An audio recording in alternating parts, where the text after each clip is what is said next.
Hello friends, welcome to this educational platform. आप सभी का आपके अपने इस एजुकेशनल प्लेटफॉर्म पर स्वागत है।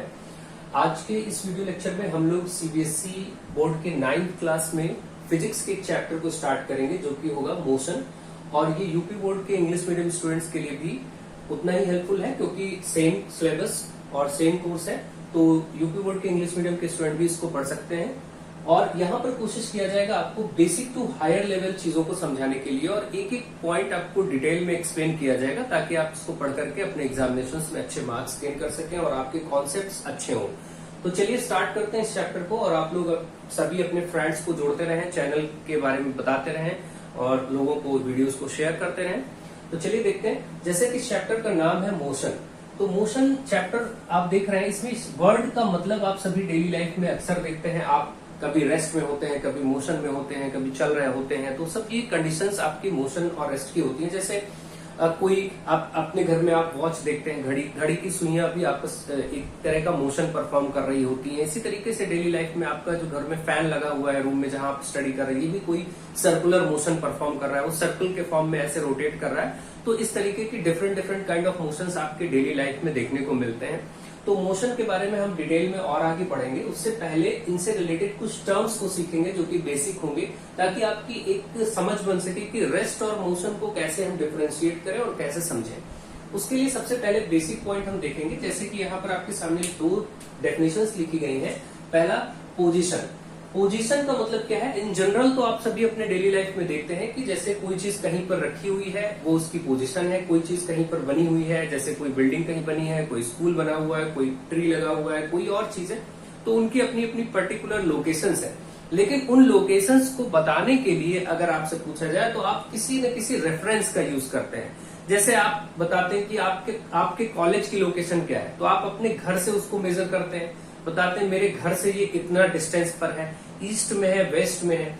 किसी और प्लेस को बताने के लिए वही स्कूल कोई और बच्चा बताएगा तो हो सकता है वो किसी मार्केट प्लेस से बताए कि उस मार्केट प्लेस से, उस शॉप से स्कूल इतना डिस्टेंस पर है। तो हर एक पॉइंट अलग अलग होता है, यानी रेफरेंस पॉइंट अलग अलग होते हैं। जिस रेफरेंस से हम किसी चीज की लोकेशन बताते हैं वो डिफरेंट हो सकते हैं। तो लोकेशन और रेफरेंस पॉइंट को समझना बहुत जरूरी है। जैसे कि सबसे पहले हम देखें, बात करें position, the location of an object. तो कोई ऑब्जेक्ट जहां पर लोकेटेड है, जहां पर वो स्थित है, लेकिन कहा with respect to a particular point. इसको आप ध्यान रखें कि with respect to a particular point, हमको किसी लोकेशन को बताने के लिए एक पर्टिकुलर पॉइंट की जरूरत होती है। तो डेफिनेशन क्या है? Location of an object with respect to a particular point is known as position of the object. ठीक है, तो पोजीशन क्या होगी? किसी न किसी रेफरेंस पॉइंट से बताएंगे। जैसे आप अपने कमरे में बैठे हैं तो आप बताएंगे कि टेबल पर बुक है, ठीक है, तो एक रेफरेंस पॉइंट टेबल हो गया। या इस रूम से दूसरे रूम की बात करेंगे तो वो एक रूम रेफरेंस पॉइंट होगा और एक उसकी पोजीशन होगा। किसी चीज को बताने के लिए आपको एक रेफरेंस पॉइंट की जरूरत होगी, तब आप उसकी पोजीशन को बता पाएंगे कि वो चीज कहाँ है। बिना किसी रेफरेंस पॉइंट के आप किसी भी ऑब्जेक्ट की पोजीशन को नहीं बता सकते। हर एक चीज आप उठा करके देख लीजिए। जैसे घर में आपके रूम में सीलिंग फैन लगा तो आप बोलेंगे कि सीलिंग फैन है। सीलिंग जो वर्ड है कि वो छत में लगा हुआ है, ये उसका रेफरेंस पॉइंट है। उसकी लोकेशन बताने के लिए आपको एक ना एक रेफरेंस पॉइंट को उठाना पड़ेगा। कोई शॉप आपके घर से कितना डिस्टेंस है, तो आप ये बोलेंगे हमारे घर से इतनी डिस्टेंस पर ये शॉप है। तो घर आपका जो हो गया वो क्या हो गया? वो रेफरेंस पॉइंट हो गया और वो शॉप की लोकेशन आपने बता दी। यानी किसी भी पर्सन को अगर कोई लोकेशन बतानी है, बहुत सिंपल सी बात अगर समझें, सपोज एक हम देखें रेफरेंस पॉइंट। रेफरेंस पॉइंट को मैं सिंपल ऐसे लिख देता हूं, और एक चीज है जहां पर हम किसी चीज की लोकेशन को बता रहे हैं। ठीक है, ये दो चीजें आप समझिए, इनको समझना बहुत जरूरी है। अब देखिए, रेफरेंस पॉइंट के साथ ही हम किसी लोकेशन को बता सकते हैं ऑलवेज। तो पहले हम डेफिनेशंस भी देख लेते हैं। रेफरेंस पॉइंट क्या है? Particular point about which the position of an object is defined. यानी कि वो पॉइंट जिसके कारण हम किसी की पोजीशन बता पाते हैं, ठीक है, उसको हम क्या कहते हैं? रेफरेंस पॉइंट कहते हैं। बहुत सिंपल सी डेफिनेशन है। अब इन दोनों को समझिए। जैसे आपको ये बताना है कि आपका कॉलेज या स्कूल कहाँ है, ये इसकी लोकेशन बतानी है, तो आप रेफरेंस क्या ले सकते हैं? आप बोलेंगे मेरे घर से, यानी कि आप उसको अपने हाउस से, अपने घर से आप उसको जोड़ सकते हैं। तो रेफरेंस पॉइंट घर से हो गया कि घर से ये कॉलेज कितना डिस्टेंस है या किस डायरेक्शन में है। तो एक रेफरेंस पॉइंट लेंगे तब आप बता पाएंगे कॉलेज कहाँ है। या कोई और स्टूडेंट होगा जो इसी कॉलेज का, देखिए यहाँ पर कोई और स्टूडेंट होगा, सपोज एक स्टूडेंट ए है, उसने घर से कॉलेज को बताया तो लोकेशन कॉलेज की उसने समझा दी घर के बिहाफ पे। एक लोकेशन बी किसी टाइम किसी शॉप पे खड़ा है, मार्केट प्लेस में है, वो वहां से बता देगा कि इस शॉप से, या कोई भी पर्टिकुलर शॉप है, स्टेशनरी शॉप है, वहां पर खड़ा है, वहां से वो कॉलेज बताएगा कि ये इतना डिस्टेंस पर है। जैसे हाउस से आप सपोज आपका कॉलेज 2 किलोमीटर पर है, अब कोई दूसरा स्टूडेंट कॉलेज के पास की किसी शॉप पे है, वहां से बस वो 200 मीटर है केवल, या फिर 100 मीटर है मान लीजिए, तो वो उस तरीके से बताएगा। कोई और पर्सन सी है, कोई थर्ड पर्सन है, हो सकता है वो कहीं और डिस्टेंस पर हो, काफी और दूरी पर खड़ा हो, और वो वहां से उसको बताए कि भाई कोई एक बहुत फेमस, मान लीजिए कोई ऐसा मॉल है, वो उस मॉल से उस कॉलेज की या उस प्लेस की लोकेशन को बता रहा होगा। तो आप देख रहे हैं अलग अलग पर्सन का अलग अलग टाइम में, अलग अलग टाइम जोन में रेफरेंस पॉइंट अलग हो सकता है। यानी कि किसी भी लोकेशन को बताने के लिए आपको हमेशा एक रेफरेंस पॉइंट की जरूरत होती है, जो कि बहुत ही जरूरी है। बिना रेफरेंस पॉइंट के आप किसी लोकेशन को एग्जैक्टली नहीं बता सकते। सिंपली आप सोच के देखिए, किसी भी चीज को आपको बताना हो, माइंड में आप उसको इमेजिन करिए और देखिए आपको कुछ न कुछ सोचना पड़ेगा कि ये चीज कहाँ है। चाहे आप अपने फ्रेंड का घर, आप मान लीजिए एक रो में बहुत सारे घर बने हुए हैं, आप जिस कॉलोनी में रहते हैं वहां ऐसे एक ही रो में 4-5 और सारे ढेर सारे घर बने हुए हाउसेज है। तो अब ये आपका घर है फर्स्ट वाला, आपको बताना पड़ेगा कि मेरे घर से थर्ड वाला जो घर है वो मेरे फ्रेंड का घर है, ठीक। तो आपको ये जरूर बताना पड़ेगा कि इस रो में थर्ड हाउस क्या है, मेरे घर से थर्ड हाउस जो है, यहां से इस घर से थर्ड नंबर का जो हाउस है वहां पर वो पर्टिकुलर पर्सन रहता है। यानी हर एक चीज को बताने के लिए आपको रेफरेंस पॉइंट लेना पड़ता है, तभी आप किसी की लोकेशन को बता सकते हैं। आई थिंक आपको ये मोशन में 2 पॉइंट, पोजीशन और रेफरेंस पॉइंट क्लियर हो गए होंगे। बहुत ज्यादा डिटेल अभी नहीं करेंगे, 11th क्लास में भी ये चैप्टर आपको मिलेगा और फिर वहां पर हम लोग चीजों को बहुत ही डिटेल में सीखेंगे। अभी फिलहाल पहले बेसिक सारे कॉन्सेप्ट आपके क्लियर हो जाए और फिर आगे इसी को हम इसी क्रम में बढ़ाते रहेंगे और फिर उसमें कुछ और टॉपिक्स लाएंगे और समझने की कोशिश करेंगे। आई होप आपको ये सारे पॉइंट समझ में आ गए होंगे कि रेफरेंस पॉइंट और पोजीशन क्या है। अब हम लोग बात करते हैं कि डिफरेंट काइंड ऑफ क्वांटिटीज जिनको हम फिजिक्स में पढ़ते हैं वो क्या है।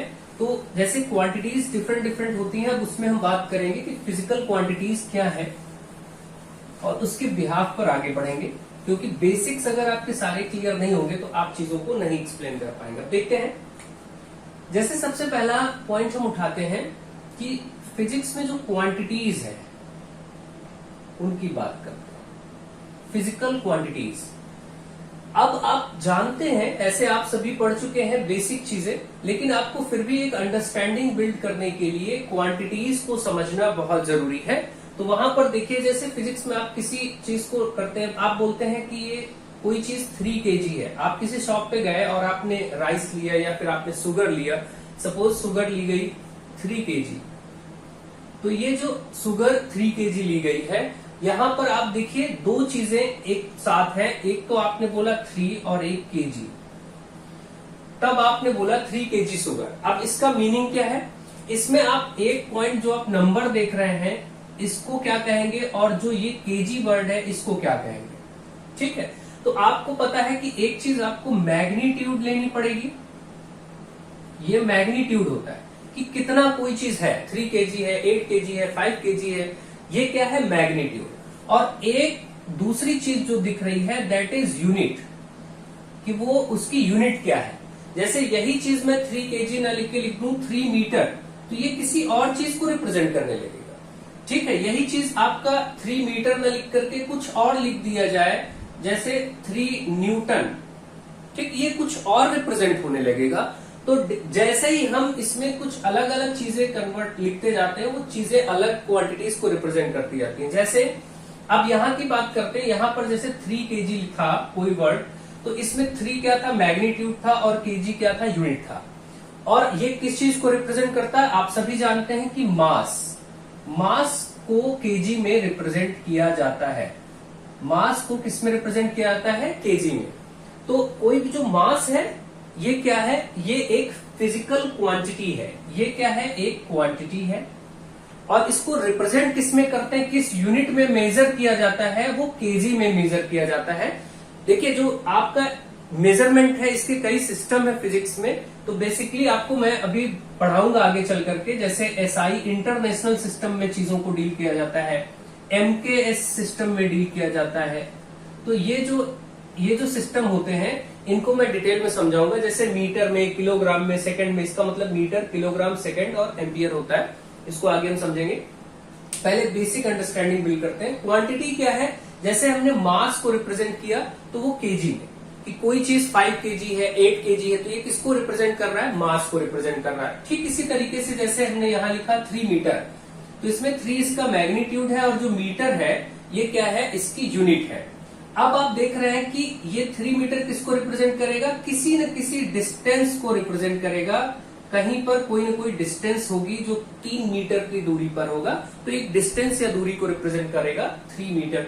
तो यहाँ पर डिस्टेंस भी क्या हुई, एक फिजिकल क्वांटिटी हुई, जिसके बारे में आप स्टडी करेंगे, पढ़ेंगे फिजिक्स में। इसी तरीके से जैसे यहाँ देखिए न्यूटन, क्या लिखा हुआ, 3 न्यूटन। न्यूटन में क्या मेजर किया जाता है, न्यूटन साइंटिस्ट का नेम है, इसको फोर्स मेजर करने के लिए यूज करते हैं। फोर्स जो आप लगाते हैं कहीं पर, वो मेजर होता है न्यूटन में। अब इसमें भी देख रहे हैं 3 इसका मैग्नीट्यूड है। अब ये मैंने 3 इसलिए लिया कॉमन समझने के लिए, नहीं तो इसमें कुछ भी हो सकता है, ये तो एग्जांपल्स हैं। जैसे फॉर एग्जांपल हमने बोला कि 10 न्यूटन, तो 10 न्यूटन का फोर्स लग रहा है। अब यहाँ पर फोर्स क्या है, फोर्स एक फिजिकल क्वांटिटी है। जैसे कोई आप वर्क करते हैं तो फिजिक्स में वर्क क्या है, एक क्वांटिटी है, और वर्क को रिप्रेजेंट किया जाता है किसमें, जूल में। जैसे डिस्टेंस मीटर में, फोर्स न्यूटन में, मास केजी में, वैसे ही वर्क या एनर्जी को हम जूल में रिप्रेजेंट करते हैं। ठीक इसी तरीके से आपके घर में जो पावर सप्लाई आ रही है, जो आप इलेक्ट्रिसिटी देख रहे हैं, या कोई भी कहीं पर पावर यूज किया जा रहा है, जैसे ये कोई पावर है, आप किसी चीज को उठाने में या वर्क करने में आप क्या करते हैं, पावर आपको लगाना पड़ता है। तो उस पावर को यूज करने के लिए आपकी जो यूनिट होती है दैट इज वॉट। क्या होती है, वॉट। ठीक, तो इसी तरीके से पावर क्या हुआ, एक फिजिकल क्वांटिटी हुआ, और उसको किसमें मेजर करते हैं, यानी कि उसकी यूनिट क्या है, वो है आपका वॉट। अब आपको ये अंडरस्टैंडिंग बिल्ड हो गई होगी कि कोई भी फिजिकल क्वांटिटी 2 चीजों से मिलकर के बनती है।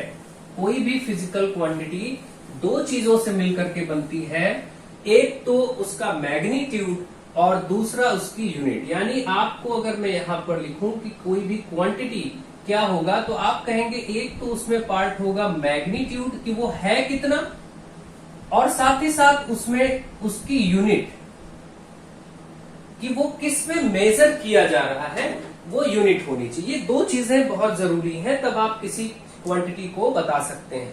ठीक है, ये बात आपको समझ में आ गई होगी। जैसे मैं एक एग्जांपल फिर से लिख देता हूं। ठीक है, ईजी का मतलब होता है फॉर एग्जाम्पल। ठीक है, इसका फुल फॉर्म होता है एग्जाम्पली ग्रेशिया। ये लैटिन वर्ड है जिसका एग्जाम्पली ग्रेशिया फुल फॉर्म है, और इसका मतलब होता है फॉर एग्जाम्पल। बुक में कई बार लिखा होता है ये चीजें, तो आपको समझ में आना चाहिए।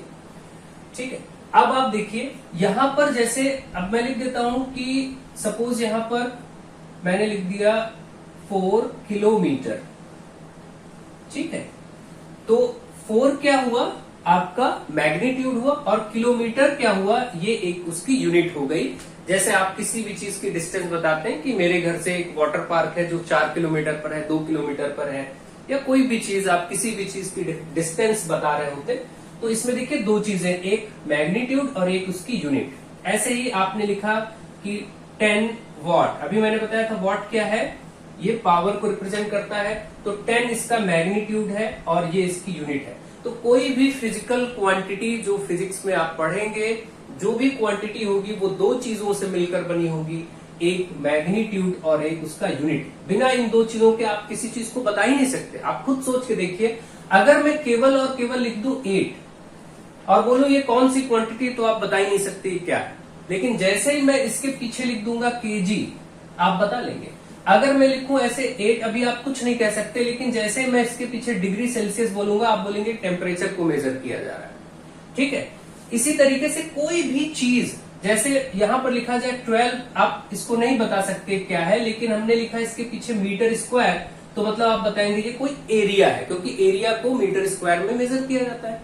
इसी तरीके से अगर आपसे कहा जाए कि 1000, आप नहीं समझ सकते कौन सी क्वांटिटी है, लेकिन इसके पीछे जैसे लीटर वर्ड लिखेंगे, आप समझ जाएंगे कि ये लीटर यानी कोई कैपेसिटी या फिर वॉल्यूम को रिप्रेजेंट कर रहा है। जैसे आपके घर में जो पानी की टंकी होती है वो 500 लीटर या 1000 लीटर की होती है। तो इस तरीके से आपने समझा कि मैग्नीट्यूड और यूनिट, हर जगह मैग्नीट्यूड और यूनिट मिल करके ही कोई क्वांटिटी बनाता है। यानी कि कोई भी फिजिक्स में जो क्वांटिटी होगी, that is made up of two things, one is magnitude and another is unit. तो मैग्नीट्यूड और यूनिट दो चीजें मिल करके ही हमेशा किसी क्वांटिटी को बनाएंगे। ठीक है, आई होप आपको ये पॉइंट बिल्कुल क्लियर हो गया होगा, और धीरे धीरे हम एक एक सारे इंपॉर्टेंट पॉइंट को क्लियर करते चलेंगे और आप अच्छे से इसको समझेंगे, तभी आपकी समझ अच्छी होगी और आप अच्छे मार्क्स गेन कर पाएंगे। तो आपने देखा क्वांटिटीज। अब क्वांटिटीज में भी हम दो तरह की क्वांटिटीज और पढ़ेंगे आगे। जैसे क्वांटिटीज, क्वांटिटी को मैं केवल क्यू से लिख देता हूं अभी के लिए, और इसमें दो तरह की क्वांटिटी है। जैसे आप पहले पढ़ेंगे कि एक क्वांटिटी है जिसका जो होगी स्केलर क्वांटिटी, और एक क्वांटिटी है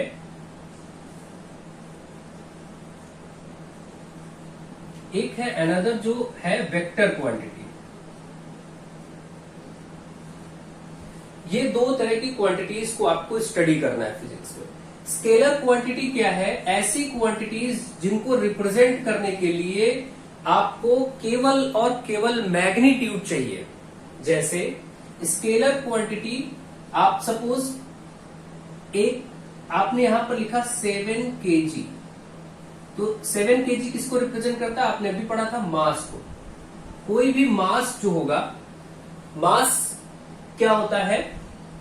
ये एक तरह का स्केलर क्वांटिटी, क्योंकि मास 7 kg, इसमें कोई डायरेक्शन नहीं है। सपोज यहां पर पहले आप समझिए दोनों डेफिनेशन, तब आप अच्छे से इसको समझ पाएंगे। स्केलर क्वांटिटी और वेक्टर क्वांटिटी दोनों की डेफिनेशंस को समझिए, फिर आप इसको अच्छे से समझ पाएंगे। देखिए, वेक्टर क्वांटिटीज ऐसी क्वांटिटीज होंगी जिसमें दो चीजें हो, एक मैग्नीट्यूड यानी वो है कितना, जैसे 7, 10, 8, 12 आप देख रहे हैं, और इसके साथ साथ उसमें डायरेक्शन हो कि वो कोई न कोई डायरेक्शन में हो रहा हो, उसके साथ डायरेक्शन जरूर होना चाहिए। दूसरा, स्केलर क्वांटिटी जो कि ओनली मैग्नीट्यूड पे डिपेंड करता है। अभी हम इसकी डेफिनेशन भी समझा देंगे।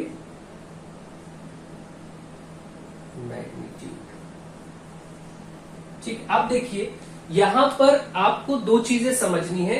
डेफिनेशन क्या कहती है? वेक्टर क्वांटिटी कौन सी क्वांटिटीज है? ऐसी क्वांटिटीज जिसमें मैग्नीट्यूड भी हो, डायरेक्शन भी हो। जैसे मैं यहां पर लिखता हूं कि फोर्स एक क्वांटिटी है। फोर्स कैसी क्वांटिटी है आपसे पूछा जाए तो आप बोलेंगे फोर्स, देखिए हमेशा जब भी फोर्स लगाएंगे किसी न किसी फिक्स डायरेक्शन में लगाएंगे। आप देखिए, आप टेबल पे पेन रख के अगर इसको आगे की तरफ फॉरवर्ड में करेंगे तो आगे की तरफ वो बढ़ेगा, फोर्स लगाएंगे। किसी भी चीज, टेबल को आप अगर खिसका रहे हैं रूम में, तो किसी फिक्स डायरेक्शन में आगे पीछे लेफ्ट राइट ही उसको आप खिसकाएंगे। इसका मतलब फोर्स हमेशा कोई न कोई डायरेक्शन के साथ ही होगा। जब भी फोर्स अप्लाई होगा कोई न कोई डायरेक्शन होगी ही होगी, फॉरवर्ड, बैकवर्ड, लेफ्ट, राइट, कोई न कोई डायरेक्शन होगी। इसी तरीके से मैं यहां पर बात करूं, जैसे आपने लिखा था अभी, समझा था मास इसका एग्जाम्पल है स्केलर क्वांटिटी का। क्यों? आपको मास बताने के लिए केवल इतना बताने की जरूरत है कि दैट इज 4 kg और 2 kg। अब 4 kg आप बोल रहे हैं तो उसमें कोई डायरेक्शन तो ऐसा नहीं कि 4 kg east, 4 kg west, 4 kg forward, backward, कुछ नहीं। यानी इसमें कोई डायरेक्शन का सेंस नहीं आ रहा, कोई फील नहीं आ रहा। इसको बोलते ही आपको पता चलता है कि 4 kg is simple a quantity जिसमें कोई भी डायरेक्शन नहीं है, सिंपल। ठीक है, इसी तरीके से आप कोई भी चीज खाएं, जैसे आपने बोला कि कोई चीज है लीटर, ठीक है, लीटर में क्या मेजर होता है? कोई भी वॉल्यूम। अब बताइए, वॉल्यूम को रिप्रेजेंट करने के लिए कोई डायरेक्शन की जरूरत नहीं है, कोई चीज 2 लीटर है, 3 लीटर है, तो इसमें बताने के लिए कोई डायरेक्शन की जरूरत नहीं। ठीक, हमेशा ध्यान रखें। इसी तरीके से यहां पर जो कुछ एग्जांपल्स आप लिख लीजिए जो कि स्केलर होते हैं, जैसे डिस्टेंस। डिस्टेंस क्या है? स्केलर क्वांटिटी है। यहां पर भी एग्जांपल लिख लीजिए डिस्प्लेसमेंट। ये देखिए डिस्टेंस, डिस्प्लेसमेंट क्या होते हैं अभी हम बहुत डिटेल में एक्सप्लेन करेंगे, लेकिन पहले आप बस इनके एग्जांपल्स लर्न कर लीजिए, कुछ 2-2, 4-4 आपकी बुक्स में और एग्जांपल्स होते हैं। जैसे कि हमने लिखा यहां पर फोर्स, डिस्प्लेसमेंट, ठीक है। इसी तरीके से वेलोसिटी, वेलोसिटी क्या है? Vector quantity. और इसी तरीके से यहां पर स्पीड आएगा। स्पीड आपका स्केलर में रहता है, इसको भी मैं समझाऊंगा कि स्पीड और वेलोसिटी में क्या डिफरेंस है। इसी तरीके से वेट, किसी चीज का वेट, देखिए ये दो चीजें आप कभी मत डाउट में आइएगा, मास और वेट ये अलग अलग चीजें हैं, कभी एक एक चीज नहीं है, ये दोनों ही डिफरेंट चीजें हैं, अलग अलग है। मास अलग चीज होती है, वेट अलग चीज होती है, इसको भी मैं एक्सप्लेन करूंगा आगे, टॉपिक आएगा जब। अभी बेसिक पॉइंट्स में आते हैं। स्केलर क्वांटिटीज क्या होती हैं, फिर से रिवाइज करते हैं, जिसमें केवल और केवल मैग्नीट्यूड हो। तो आप बोलेंगे the quantities having only magnitude is known as scalar quantity. The quantities having magnitude and direction both is known as vector quantity.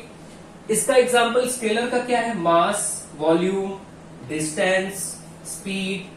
Vector quantities के एग्जाम्पल क्या है? फोर्स वेक्टर क्वांटिटी है, डिस्प्लेसमेंट एक वेक्टर क्वांटिटी है, velocity vector quantity है, weight vector quantity, ऐसे बहुत सारे होते हैं एटसेट्रा। हम 2-3 इसमें समझ करके आगे बढ़ते हैं इसको भी। तो मतलब अभी हमने समझा कोई क्वांटिटी कैसे बनती है, दो चीजों से, एक मैग्नीट्यूड और एक उसका यूनिट। दूसरा क्वांटिटीज के जो टाइप्स है वो क्या है? Scalar and vector. स्केलर क्या है? जिसमें केवल मैग्नीट्यूड होता है, जैसे mass, volume, distance, speed. Vector quantities क्या है? जिसमें मैग्नीट्यूड और डायरेक्शन दोनों होते हैं, फोर्स, डिस्प्लेसमेंट, वेलोसिटी, वेट, ये इसके एग्जांपल्स हो गए। तो इस तरीके से आपने इन चीजों को समझा और समझा लोकेशन और रेफरेंस पॉइंट क्या होता है। ठीक है, इसके बाद अब हम आगे बढ़ते हैं और एक एक पॉइंट को एक्सप्लेनेशन में लाते हैं, जैसे डिस्टेंस और डिस्प्लेसमेंट में डिफरेंस क्या है, इसको आप कैसे समझें। ठीक है, चलिए हम अब इसको स्टार्ट करते हैं और समझते हैं। आप लोग बाकी बुक से स्टडी करेंगे तो और एग्जांपल्स इनके मिलेंगे आपको, वहां पर आप समझ पाएंगे कि चीजें कैसे एक्सप्लेन की जाती हैं। ठीक है, जैसे कोई टेम्परेचर है, आप डिग्री सेल्सियस में मेजर करते हैं, तो टेम्परेचर में कोई डायरेक्शन तो है नहीं भाई। जैसे इस समय का बाहर का मौसम बहुत गर्म है, वो आपका 45-50 डिग्री सेल्सियस के पास टेम्परेचर पहुंच रहा है या 40+ डिग्री सेल्सियस में जा रहा है, तो ये क्या है? ये आपके बॉडी का टेम्परेचर जो होता है 37 डिग्री सेल्सियस के आसपास, 98.6 फॉरेनहाइट में बोलते हैं। ये सब क्या है? इसमें कोई डायरेक्शन नहीं है, एक सिंपल सी बात है, डिग्री सेल्सियस से डिग्री फॉरेनहाइट टेम्परेचर मेजर करने की यूनिट होती है। तो ये क्या है? Scalar quantity. टेम्परेचर भी क्या है? स्केलर क्वांटिटी है। ठीक है, तो इसी तरीके से बहुत सारे एग्जाम्पल्स आपको समझ में आ जाएंगे। तो चलिए अब हम स्टार्ट करते हैं और समझते हैं। अभी डिफरेंसेस वाले पॉइंट पर आते हैं। जैसे आपने देखा कि एक चीज है डिस्टेंस और एक पॉइंट है डिस्प्लेसमेंट। ठीक है, इन दोनों को समझेंगे अच्छे से कि ये दोनों, इसमें क्या डिफरेंस होता है और कैसे इसको डिफरेंशिएट करें। एक सबसे पहला डिफरेंस में आपको ये चीज तो अभी क्लियर ही हो गई कि ये स्केलर है और ये वेक्टर है। यानी आप लिखेंगे distance is scalar quantity and displacement is vector quantity. समझते हैं क्यों ऐसा हुआ। देखिए डिस्टेंस में कोई फिक्स डायरेक्शन नहीं होती। जैसे आप मान लीजिए कोई एक प्लेस है, इस प्लेस पर आप खड़े हैं, यहां पर कोई पर्सन है और वो चलना स्टार्ट करता है और वो इधर 2 मीटर चला, फिर वो यहां से मुड़ गया और इधर नीचे की तरफ 2 मीटर चल गया, फिर वो इसके मन में आया रैंडम आप इधर चला आया, इधर वो 3 मीटर चला गया, यहां से फिर इस तरफ चला गया। कोई पता ही नहीं है कि वो कोई फिक्स डायरेक्शन नहीं, वो कहीं भी मूव कर सकता है। इस तरीके से जो मोशन है जो बिल्कुल फिक्स नहीं है, किसी भी डायरेक्शन में होगा, लेकिन ये जितनी डिस्टेंस चल रहा है, अगर पूछा जाए इसने टोटल कितना ट्रेवल किया, तो आप टोटल पाथ को ऐड कर लेंगे कि 2 मीटर 2 मीटर 3 मीटर 2 2 4 3 7 हो गया, ये अगर 3 है तो 10 हो गया, ऐसे सब को ऐड कर लेंगे। टोटल पाथ आपका ऐड हो जाएगा, टोटल पाथ आपका डिस्टेंस होगा, आप ऐड कर लेंगे टोटल पाथ सारे मीटर्स को, अगर ये डिस्टेंस दी जाती है तो वो डिस्टेंस। और आप देख रहे हैं यहां पर कोई फिक्स डायरेक्शन नहीं है, distance has no fix direction. किसी भी प्लेस पर वो अपना मोशन परफॉर्म कर सकता है। आप कभी कहीं जाते हैं तो कॉलेज निकलते हैं तो हो सकता है कभी किसी रूट से जाते हैं, कभी दूसरे रूट से जाते हैं, कभी कहीं टर्न होके जाते हैं, कभी कहीं घूमते हुए जाते हैं, तो आप कहीं बीच में रुके, किसी शॉप पे गए, फिर वापस हुए, किसी अदर शॉप पे गए, किसी अदर प्लेस पे रुके, तो ये सब जो डिस्टेंस आप चल तो टोटल पाथ जो आप चल रहे हैं वो कवर तो टोटल कर रहे हैं, टोटल पाथ ऐड होकर के डिस्टेंस बन रहा है, but there is no fix direction for the distance. Distance के लिए कोई फिक्स डायरेक्शन नहीं है, इसलिए डिस्टेंस क्या है, स्केलर है, क्योंकि स्केलर की डेफिनेशन क्या पढ़ी थी आपने, स्केलर में केवल मैग्नीट्यूड होता है, डायरेक्शन नहीं। ये तो पता चल रहा है कि वो 2 मीटर 2 मीटर 3 मीटर 5 मीटर ऐसे सब ऐड हो रहा है, तो मैग्नीट्यूड तो चल रहा है, लेकिन इसमें कोई डायरेक्शन नहीं कि ईस्ट में ही जा रहा है या वेस्ट में ही पर्टिकुलर जा रहा है, वो किसी टाइम मुड़ करके कहीं गया, किसी टाइम मुड़ करके कहीं गया, डिफरेंट डिफरेंट मोशन परफॉर्म करता है। तो इसका मतलब डिस्टेंस क्या है, एक स्केलर क्वांटिटी। अब आते हैं वेक्टर क्वांटिटी। वेक्टर क्वांटिटी को समझने के लिए सिंपल ऐसा समझिए कि आप सपोज आपने चलना तो स्टार्ट किया, इस तरीके से आप इधर गए 2 मीटर, इधर गए 3 मीटर, इधर फिर नीचे की तरफ गए 3 मीटर सपोज, और यहां रुक गए। तो अभी तक तो कोई फिक्स डायरेक्शन नहीं है, लेकिन आपने स्टार्ट कहां से किया था, ये पॉइंट, और इस समय लास्ट में कहां है, ये पॉइंट। तो इसको हम बोलते हैं इनिशियल पॉइंट, जहां से आपने स्टार्ट किया it is known as initial point, जहां रुक गए लास्ट में दैट इज फाइनल पॉइंट। तो इनिशियल पॉइंट जहां से मोशन परफॉर्म करना स्टार्ट हुआ और फाइनल पॉइंट जहां पर रुक गए, इसके बीच की शॉर्टेस्ट डिस्टेंस, शॉर्टेस्ट मतलब सिर्फ ये आप देखेंगे, ये एक फिक्स डायरेक्शन को शो कर रही है, ठीक, एक ही स्ट्रेट लाइन फिक्स डायरेक्शन में है, स्ट्रेट वर्ड। इसका मतलब इनिशियल पॉइंट जहां से शुरू किया और फाइनल पॉइंट, सपोज ये 4 मीटर हो, मान के चलते हैं, तो आप यहां पर अगर आपसे इस वाले केस में कोई पूछे कि डिस्प्लेसमेंट क्या होगा, तो आप कहेंगे केवल जो इनिशियल पॉइंट और फाइनल पॉइंट के बीच का डिफरेंस है, इनिशियल पॉइंट और फाइनल पॉइंट के बीच का डिफरेंस क्या कहा जाएगा, डिस्प्लेसमेंट। तो दैट इज 4 मीटर। लेकिन इसी केस में कोई कहे डिस्टेंस कितनी ट्रेवल हुई है, तो आप देखें 2 3 3 ये सब ऐड हो जाएगा, तो क्या होगा 2 3 5 3 8 मीटर, क्योंकि वो यहां से यहां पर रुक गया, तो ये आपने ट्रेवल किया 2 मीटर ये, 3 मीटर ये, 3 मीटर ये, मतलब कि 8 मीटर। तो अगर यहीं पर पूछा जाता है इसी केस में कि डिस्टेंस क्या है, तो उसका distance total path 2 metre 2 metre और 2 मीटर, क्योंकि वो यहां से चल रहा था और यहां रुक गया है, तो आप ये वाली पूरी डिस्टेंस यहां तक की लेंगे, 2 3 5 3 8, यानी कि 8 मीटर उसकी डिस्टेंस। तो आप देख रहे हैं distance is not in the fixed direction but the displacement is fixed. और डिस्प्लेसमेंट क्या होता है, that is the difference between the initial point and final point. The shortest distance आप ऐसे बोल सकते हैं, है तो ये भी distance, but shortest distance, shortest distance, distance तो है ही है क्योंकि चल रहे हैं, तो जितना पाथ कवर कर रहे हैं डिस्टेंस तो है ही है, बट डिस्टेंस विद डायरेक्शन, यानी कि आप किसी को जनरली समझा सकते हैं कि डिस्प्लेसमेंट क्या है, डिस्टेंस विद डायरेक्शन। डिस्टेंस अगर डायरेक्शन में है, मतलब अगर आप सीधा सीधा किसी रोड पे या किसी प्लेस पे जा रहे हैं और आपने 500 मीटर ट्रेवल किया, तो वो क्या है, डिस्टेंस भी है और डिस्प्लेसमेंट भी। आप इसको जरा समझिए इस पॉइंट को। जैसे मैं आपसे कहूं कि आपने ये ए पॉइंट यहां से चलना शुरू किया और आप स्ट्रेट गए और यहां पर आप रुक गए बी पॉइंट पर, आपने यहां से चलना स्टार्ट किया और यहां रुक गए, और ये डिस्टेंस थी 300 मीटर। तो ये 300 मीटर डिस्टेंस भी है और डिस्प्लेसमेंट भी है, क्योंकि स्ट्रेट फॉरवर्ड डायरेक्शन में अगर आप देख रहे हैं तो 300 मीटर एक स्ट्रेट डायरेक्शन में गए फॉरवर्ड, और अगर कोई पूछे इसमें डिस्टेंस कितनी, तो आप कहेंगे 300 मीटर। डिस्प्लेसमेंट कितना, वो भी 300, क्योंकि अब इससे शॉर्टेस्ट कुछ हो नहीं सकता, क्योंकि कहीं पर कोई टर्न हुआ नहीं, कोई मुड़ा है नहीं। तो सीधे जो एक स्ट्रेट लाइन में मोशन होता है, motion in a straight line, ये जो स्ट्रेट लाइन का मोशन होता है, motion in a straight line, या स्ट्रेट लाइन कह ले या स्ट्रेट पाथ कह ले, ये डिस्टेंस और डिस्प्लेसमेंट दोनों होता है, सेम चीज। क्योंकि इसमें क्या है, एक फिक्स डायरेक्शन में स्ट्रेट वर्ड आप गए हैं जो कि फिक्स्ड है, ठीक है। सो डिस्प्लेसमेंट और डिस्टेंस कब इक्वल होते हैं, जब एक स्ट्रेट लाइन पर ट्रेवल कर रहा होता है पर्सन, तो वो सेम हो जाते हैं, ठीक है।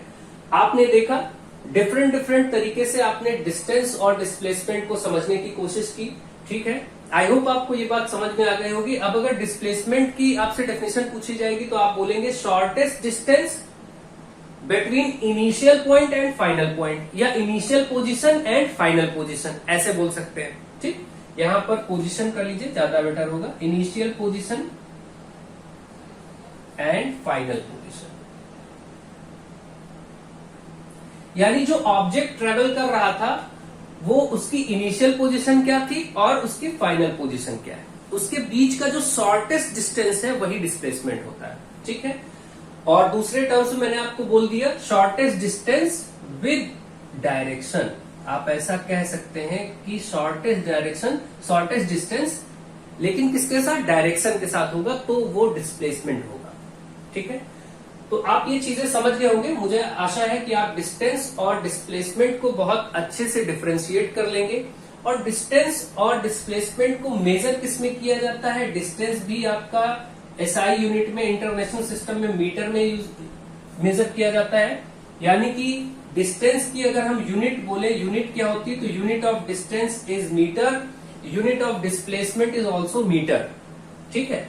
बाकी वो अलग बात है कि किलोमीटर, सेंटीमीटर, वो उसकी डिफरेंट डिफरेंट चेंज यूनिट है, उसके बारे में भी हम आगे पढ़ेंगे, समझेंगे। जब हम सारे यूनिट के सिस्टम को पढ़ेंगे तब हम देखेंगे। अब हम यूनिट सिस्टम आगे सीखेंगे पहले, फिर आगे बढ़ेंगे, क्योंकि ये समझना बहुत जरूरी है। तो मुझे पहले ये आप लोग कमेंट में बताएं कि आपको ये सभी लेक्चर्स डिटेल में समझ में आ रहे हैं, आपको कोई प्रॉब्लम तो नहीं है। आप सभी कमेंट के माध्यम से बताएं। मैं कोशिश करूंगा कि आपको बिल्कुल जीरो लेवल से बहुत हाई लेवल तक चीजें समझाई जाए जो आपके लेवल की हैं, ठीक है, यानी 9th क्लास में जितनी रिक्वायरमेंट है। तो अभी हम डिफरेंट डिफरेंट टाइप से चीजों को देखेंगे। जैसे एक सिस्टम मैं आपको पढ़ाता हूं, सीजीएस सिस्टम। एक सिस्टम होता है एमकेएस सिस्टम, अभी एमकेएस ही रहने दीजिए, ए आगे और होता है, इस ए को हम अभी नहीं पढ़ेंगे क्योंकि 9th में भी ये इसकी चर्चा नहीं है, आगे होगी। तो अभी सिर्फ एमकेएस पढ़ लीजिए। और दूसरा एसआई सिस्टम। ये 3 तरह के सिस्टम आपको समझने जरूरी है, तभी आप फिजिक्स के न्यूमेरिकल प्रॉपर लगा पाएंगे, तभी आप चीजों को समझ पाएंगे। अब चलिए इनको समझते हैं। इसके पहले तो सबसे पहले बेसिक हम जो ज्यादा यूज होता है आप इसको देखेंगे, एमकेएस और एसआई। ये दोनों लगभग सेम होते हैं, सिमिलर होते हैं, इसमें कोई प्रॉब्लम नहीं है। बस हम जो अभी सिस्टम यूज कर रहे हैं प्रेजेंट टाइम, वो एसआई सिस्टम है। इसका फुल फॉर्म होता है इंटरनेशनल सिस्टम। इसका फुल फॉर्म है इंटरनेशनल सिस्टम। इसका फुल फॉर्म क्या है, इसमें एम स्टैंड करता है मीटर के लिए, के स्टैंड करता है किलोग्राम के लिए, और एस का मतलब होता है सेकेंड। ये सिस्टम में जो सी है ये रिप्रेजेंट करता है सेंटीमीटर, जी रिप्रेजेंट करता है ग्राम, और एस रिप्रेजेंट करता है सेकेंड। अब आपको न्यूमेरिकल सॉल्व करने के लिए ज्यादातर इसकी जरूरत पड़ेगी। कभी कभी कोई न्यूमेरिकल इसमें भी लगता है तो कोई प्रॉब्लम नहीं, वो मैं समझा दूंगा, जरूरत नहीं है इसकी। बाकी इसी में आपको सॉल्व करना होता है। आपका मन हो तो कभी आप इस सिस्टम में लगा सकते हैं, वो हम आगे समझाएंगे। अभी आप केवल फोकस इतना करिए, एमकेएस क्या है, एसआई क्या है। देखिए एमकेएस में एम का मतलब मीटर, के का मतलब किलोग्राम, एस का मतलब सेकंड। इसका मतलब किलोग्राम किसमें रिप्रेजेंट होता है, मीटर किसमें रिप्रेजेंट, कौन किसको रिप्रेजेंट करता है, मीटर रिप्रेजेंट करता है किसी न किसी डिस्टेंस को। कोई डिस्टेंस हो, डिस्टेंस कह लें, या कोई पोजीशन कह लें कि कोई चीज कितना दूर है ना, या डिस्प्लेसमेंट कह लें। तो मीटर हमेशा लेंथ पोजीशन या डिस्टेंस या डिस्प्लेसमेंट को रिप्रेजेंट करेगा। और हमेशा कोई भी डिस्टेंस आपको दी होगी जब फिजिक्स में न्यूमेरिकल सॉल्व करने के लिए, क्वेश्चंस लगाने के लिए, तो वो मीटर में ली जाएगी। किलोग्राम किसके लिए है? वो मास के लिए। अभी मैंने आपको समझाया मास, जिसको हम स्मॉल m से रिप्रेजेंट करते हैं फिजिक्स में। मास को रिप्रेजेंट करने के लिए किलोग्राम उसकी यूनिट होती है कि वो 5 kg है, 7 kg है, 11 kg, कितने kg है। तो हमेशा कोई भी मास गिवन होगा न्यूमेरिकल सॉल्व करने के लिए या क्वेश्चन सॉल्व करने के लिए, तो वो हमेशा किलोग्राम में उसकी बात की जाएगी। इसी तरीके से s का मतलब सेकंड, और सेकंड का मतलब है कि वो टाइम को रिप्रेजेंट कर रहा है। टाइम हमेशा सेकंड में होगा। तो टाइम, अगर मैं आपसे पूछूं टाइम कैसी क्वांटिटी, वेक्टर या स्केलर, तो आप बोलेंगे स्केलर, क्योंकि टाइम भी सिर्फ आप बोलते हैं 2 घंटे, 1 घंटे, 5 मिनट, 10 मिनट, है ना, तो उसमें कोई डायरेक्शन से मतलब नहीं है। सो time is also scalar quantity. अब आप देख रहे हैं m का मतलब था मीटर, k का मतलब किलोग्राम, s का मतलब सेकंड। इसका मतलब कोई भी डिस्टेंस मीटर में ली जानी है। वहीं पर कोई अगर मास दिया गया है तो किलोग्राम में लेंगे, वहीं पर समय दिया है टाइम तो उसको सेकंड में लिया जाएगा, तभी न्यूमेरिकल सॉल्व होगा सही से। अगर सपोज कोई न्यूमेरिकल या कोई क्वेश्चन दिया, उसमें समय मिनट में दिया है, सपोज 3 मिनट, तो 3 मिनट को हम पहले सेकंड में चेंज करेंगे। तो 3 को 60 से मल्टीप्लाई कर देंगे, वो सेकंड में बदल जाएगा, फिर हम न्यूमेरिकल में इसको अप्लाई करेंगे। यानी न्यूमेरिकल सॉल्व करने के लिए इन सिस्टम में चीजों का होना जरूरी है। एम के सिस्टम क्या है? कोई डिस्टेंस मीटर में हो, कोई मास किलोग्राम में हो, एस मतलब कोई टाइम सेकंड में होना चाहिए। इसी तरीके से सेम एसआई सिस्टम भी सेम यही चीज लागू करता है। बस इसमें क्या है, जैसे कुछ साइंटिस्ट के नेम्स हैं, जैसे फोर्स, आपने पढ़ा कि भाई फोर्स किसमें लिया जाता है, तो न्यूटन। तो साइंटिस्ट का नाम है न्यूटन, इनके ऑनर में, इनके सम्मान में फोर्स की यूनिट को न्यूटन से रिप्रेजेंट किया जाता है, क्योंकि न्यूटन ने फोर्स की डिस्कवरी की, इसके बारे में बताया। इसी तरीके से जैसे कोई वर्क या एनर्जी है, ये क्या है, जूल में लिया जाता है। जूल भी इसी तरीके से साइंटिस्ट का नेम। बहुत सारे ऐसे साइंटिस्ट के name, joule, Newton, what, ampere, ये सब साइंटिस्ट के नेम्स हैं जिनके बेसिस पर ये यूनिट ली जाती है। ठीक, तो आप समझ गए होंगे। और बाकी सारी चीजें ऐसे की ऐसी ही ली जाएंगी जो एमकेएस, यानी एमकेएस और एसआई एक जैसे हैं। बस आज आप जो प्रेजेंट टाइम पर पढ़ रहे हैं दैट इज एसआई सिस्टम, यानी इंटरनेशनल सिस्टम। इसमें पूरा एमकेएस लेकर के और साथ में ये जो साइंटिस्ट वाले, ऑनर वाले टर्म्स हैं, इनको यूज किया जाता है। ठीक, तो एमकेएस सिस्टम एसआई का ही पार्ट है, कोई प्रॉब्लम नहीं है। आई होप आप इसको बहुत अच्छे समझ गए होंगे। बहुत पहले चीजें चलती थी, एक और सिस्टम चलता था, फुल फॉर्म पूछा जा सकता है, ज्यादा डिटेल में नहीं। एफपीएस, एफ मतलब फुट, पाउंड, सेकेंड। फुट मतलब डिस्टेंस फुट में होनी चाहिए, कोई भी मास पाउंड में होना चाहिए, पाउंड, और कोई भी टाइम सेकेंड में होना चाहिए।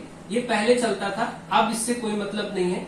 सीजीएस का मतलब आप समझ गए, कोई भी डिस्टेंस सेंटीमीटर में हो, कोई भी मास ग्राम में लिया जाए, कोई भी समय सेकंड में लिया जाए। एमकेएस का मतलब कोई भी डिस्टेंस या पोजीशन या डिस्प्लेसमेंट मीटर में हो, मास हमेशा किलोग्राम में लेना है, और समय को हमेशा, टाइम को सेकंड में लेना है। इसी तरीके से इंटरनेशनल सिस्टम तो एमकेएसआई है। एसआई सिस्टम में एमकेएस सिस्टम ऑलरेडी इंक्लूडेड है। सो जो एमकेएस सिस्टम है वही एसआई सिस्टम है। आई होप आप इसको बहुत अच्छे से समझ गए होंगे। एसआई इंटरनेशनल सिस्टम लिखने के पीछे मतलब ये है कि जैसे ये इसलिए ऐसा इसको बनाने की जरूरत क्यों हुई, आप सोच के देखिए। समझने के लिए बहुत सिंपल सा एक फंडामेंटल आप समझिए कि अगर कोई चीज आप यहाँ केजी में, मान लीजिए आप शुगर को यहाँ केजी में ले रहे हैं, पोटैटो या कोई भी चीज आप खरीद रहे हैं केजी में, वही दूसरे कंट्री में किसी और मेजरमेंट में लिया जाए, तो जब कहीं लोग आएंगे जाएंगे आपस में लेंगे तो चीजें वो समझ के बाहर होंगी, वो उस चीजों को समझ नहीं पाएंगे। तो इसलिए इंटरनेशनल लेवल पर पूरा एक सिस्टम बनाया गया कि चीजें जो फोर्स हम न्यूटन में यहाँ बोलेंगे वही अमेरिका में भी होगा, वही ऑस्ट्रेलिया में भी होगा, यानी उस फोर्स को मेजर करने के लिए न्यूटन का ही यूज होगा। इसी तरीके से डिस्टेंस हमेशा मीटर में, किलोमीटर में, इन्हीं में यूज होगी और किसी अदर में नहीं होगी। तो इसलिए एक सिस्टम बनाया गया इंटरनेशनल लेवल पर, दैट इज इंटरनेशनल सिस्टम, और वही हम प्रेजेंट टाइम में यूज करके न्यूमेरिकल्स वगैरह सॉल्व करेंगे। इसमें बुक्स में जो भी चीजें हैं और टॉपिक्स को, चैप्टर को अच्छे से समझेंगे। आज के इस टॉपिक में इतना ही, और आप सभी वीडियोस को जितना शेयर कर सके शेयर करें, ताकि आपके जितने भी फ्रेंड्स इससे जुड़ेंगे उतना अच्छा तरीके से और आपको स्टडी मटेरियल प्रोवाइड किया जाएगा। और प्रॉपर वे में एक एक theory part plus numerical everything हम लोग हर टॉपिक से करते चलेंगे ताकि आपको कोई प्रॉब्लम ना होने पाए। मुझे आशा है कि आपको ये सारी चीजें बहुत अच्छे से समझ में आ रही होंगी। सो आप सबको अगर ये वीडियोस हेल्पफुल लग रहे हैं तो अपने फ्रेंड्स को जोड़ें, शेयर करते रहें। So thank you to all of you.